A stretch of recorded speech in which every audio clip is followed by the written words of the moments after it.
Hmm,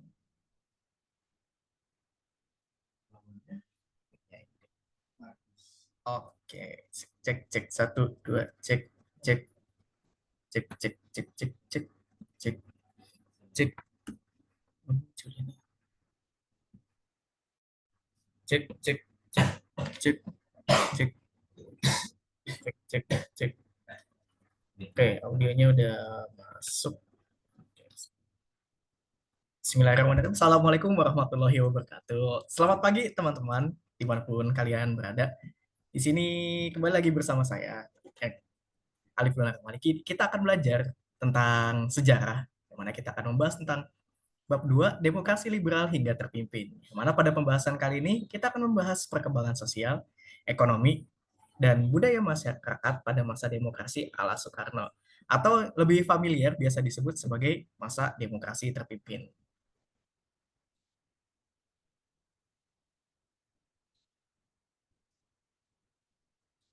Sebelum masuk ke pembelajaran kita atau pembahasan kita pada saat yang berbahagia ini, gitu, tujuan kalian untuk belajar peristiwa masa demokrasi terpimpin ini adalah agar kalian mampu mengerti latar belakang bergantinya sistem demokrasi dari demokrasi liberal menjadi demokrasi terpimpin. Yang kedua adalah kalian mampu memahami geopolitik dunia yang terjadi pada masa demokrasi terpimpin. Selain itu juga diharapkan kalian mampu untuk memahami kebijakan-kebijakan yang diterapkan pada masa demokrasi terpimpin. Setelah itu kalian bisa membandingkan karakteristik yang terjadi atau karakteristik dari pemerintahan demokrasi liberal dan juga demokrasi terpimpin. Dan yang terakhir kalian mampu untuk memahami beberapa penyimpangan yang terjadi pada masa demokrasi terpimpin. Nah, sebelum itu untuk memantik kalian nih, untuk memantik kayak apa sih yang akan kita bahas gitu. Di sini terdapat dua buah gambar. Yang pertama ada logo seperti bumi dan banyak bendera dengan tujuan onward, no retreat. Ya, artinya kalau diterjemahkan ke bahasa Indonesia artinya adalah maju, pantang mundur gitu. Atau kalau familiar dengan lagu, ada lagu yang disebut lagu yang dengan liriknya adalah maju tak gentar. Kemudian yang kedua ada gambar apa ini? Mercusuar, gambar gambar sebuah mercusuar yang mana mercusuar itu kan lampu yang berada di pinggir laut atau yang berada di tepi pantai. Itu kira-kira apa ya yang akan kita bahas dengan dari dua gambar itu?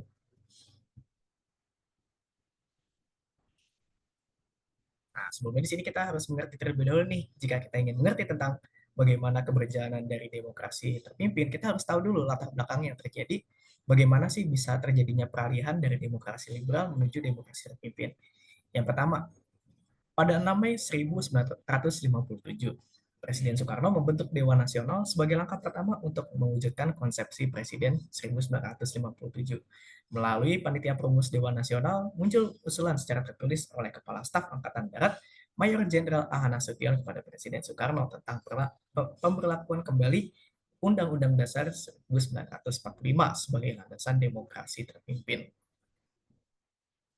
Yang kemudian pada tanggal 3 Juli 1959, Presiden Soekarno mengadakan pertemuan langsung dengan DPR, Sartono, Perdana Menteri Juanda, dan anggota Dewan Nasional lainnya yang diantaranya adalah Ruslan Abdul Ghani dan Muhammad Yamin, serta Ketua Mahkamah Agung Mr. Wiryono Projodikoro untuk menyepakati diberlakukannya kembali Undang-Undang Dasar 1945 sebagai konstitusi negara tanpa persetujuan konstituante, yang pada akhirnya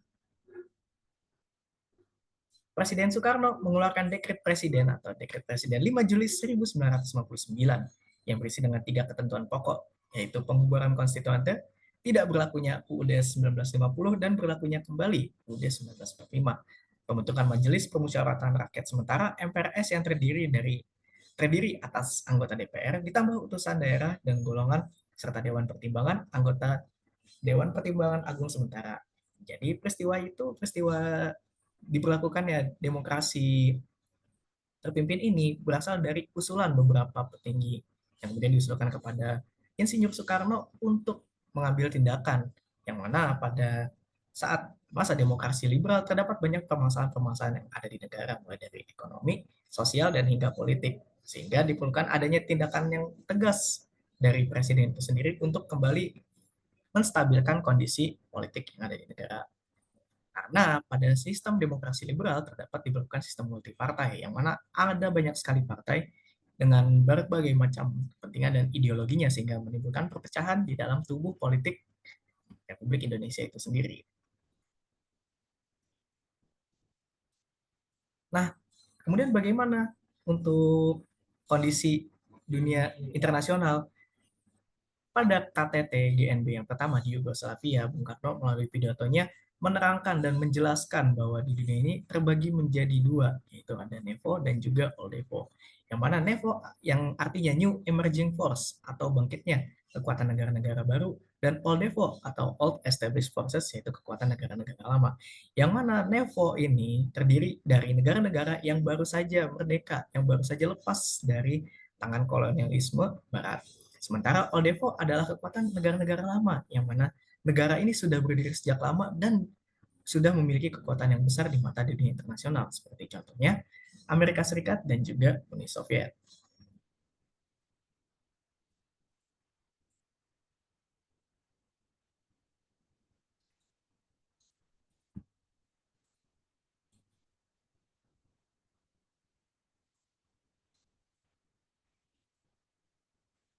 Di sini kita bisa melihat di peta dunia internasional ini, kala itu dunia sedang berada pada masa perang dingin.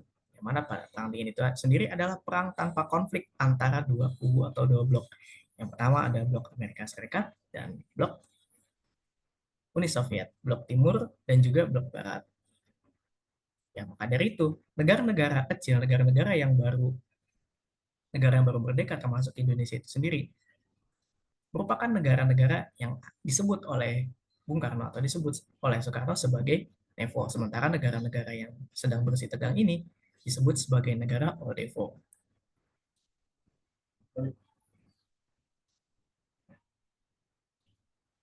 Nah, kemudian kembali lagi ke gambar yang pertama, ada gambar mercusuar. Atau gampangnya, pada gambar mercusuar ini adalah nama dari politik mercusuar yang diberlakukan oleh Bung Karno, yang mana melalui kebijakan ini Soekarno ingin menjadikan Indonesia sebagai poros yang dapat menerangi jalan NEVO atau New Emerging Forces dan menjadikan negara Indonesia setara dengan negara maju yang punya landmark yang masing-masing. Maka dari itu, hasil dari proyek politik mercusuar ini dan proyek ini adalah bangunan monumen nasional atau Monas, kemudian Stadion Gelora Bung Karno, GBK sekarang, dan juga Istora Senayan.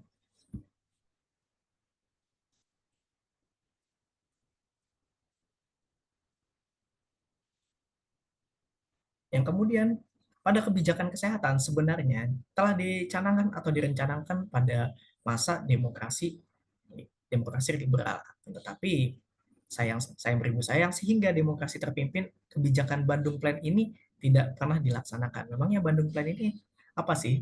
Program ini dirumuskan oleh dua orang dokter yaitu Yohanes Lemina, Abdul Fattah, dan kemunculannya pada tahun 1951 ini merupakan hasil dari keresahan mereka yang ingin mewujudkan agar pengobatan modern agar bisa dinikmati oleh masyarakat luas serta gagasan ini menjadi cikal bakal puskesmas yang mana dari Bandung Plan ini merupakan salah satu rencana, salah satu gagasan yang mana fasilitas kesehatan dapat diakses oleh seluruh orang, oleh seluruh elemen masyarakat secara terjangkau dan mudah dijangkau.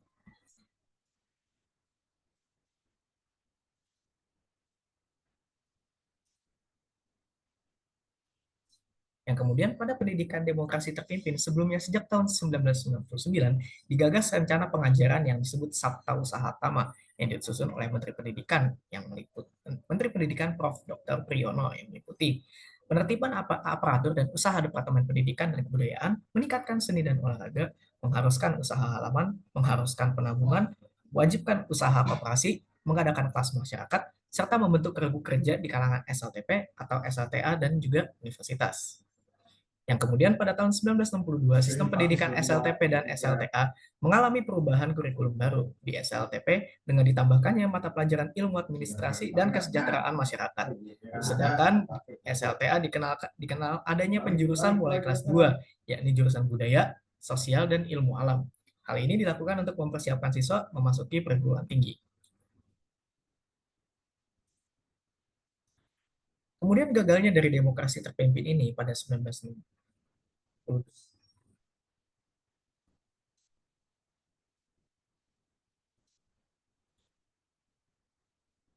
Kemudian gagalnya demokrasi terpimpin ini disebabkan oleh adanya gejolak politik di dalam negeri yang mana disebut sebagai G30 SPKI, yang mana pada peristiwa G30 SPKI ini merupakan peristiwa pemberontakan atau gerakan separatisme yang dipimpin oleh PKI, yang dipimpin oleh DN Aidit, sehingga menimbulkan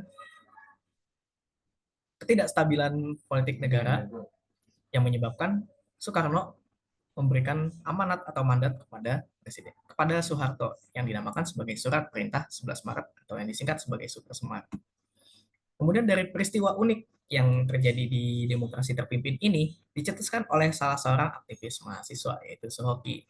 pada buku pada buku hariannya yang berkata, siang tadi aku bertemu dengan seorang tengah memakan kulit mangga. 2 kilometer dari sini, paduka kita atau Presiden Soekarno mungkin sedang tertawa dan makan makan dengan istri-istrinya yang cantik. Jadi bisa disimpulkan juga bahwa pada masa demokrasi terpimpin ini juga tidak banyak memberikan perubahan pada kondisi perekonomian bangsa, dan tidak juga memberikan hasil yang signifikan terkait dengan perbaikan yang ada pada masa demokrasi liberal. Baik, cukup sekian dari saya. Sampai bertemu di pelajaran yang selanjutnya dan di materi yang selanjutnya. Terima kasih.